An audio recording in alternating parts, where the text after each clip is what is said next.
சாப்பிட்டாலும் நல்லது, சாப்பிடு. அட போதும் திலகு. ஐயோ நெஞ்சு வலிக்குது, நெஞ்சு வலிக்குது, நெஞ்சு வலிக்குது, வாடா. திலகு அண்ணனுக்கு நெஞ்சு வலிக்குதாவே.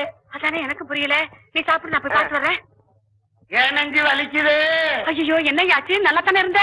எனக்கு வரதெல்லாம் உன்னாலதாண்டி வருது. அம்மா நீ சாப்பாடு போறப்ப சித்தப்பா கை ஒண்ணு தொட்டுச்சுல, அப்ப இருந்துதான் அப்பாவுக்கு நெஞ்சு வலி வந்தது. ஆஹா, அந்த வலியா? அப்ப அதுல லேச தீராதே. நீ போ, நீ போய் சித்தப்பாக்கு சோறு போடுப்பா. மனசு போட்டு அழுத்திக்காம எந்திரிச்சு ஒரு சாப்பிடியா. இனிமேலும் உன் கையால நான் சாப்பிடறதா? வேண்டாம் தாயே. ஏன்யா? சாப்பாட்டுல விஷம் வச்சு என்ன கொண்டாடு கொன்னுருவேன். அட கூறு கட்ட மனுஷா, உன்னை கொல்லணும்னா நான் விஷம் வச்சுதான் கொல்லணும்னு நினைக்கிறியா? என்ன? நீ நல்லா கொரட்டை விட்டு தூங்கிட்டு இருக்கும் போது அம்மிக்கல்ல எடுத்துட்டு வந்து தலையில ஒரே போடு. க்ளோஸ். ஐயோ, ஐயோ. சரி அதை விடு. நான் ருசியா சமையல் பண்ணி வச்சத நீ ரசிச்சு சாப்பிட்டுக்கிட்டு இருக்கும் போது அருவாளை எடுத்து வந்து பின்னால ஒரே வெட்டி. இலையில கிடக்கும், தட்டுல சாப்பிட்டா தட்டுல கிடக்கும்.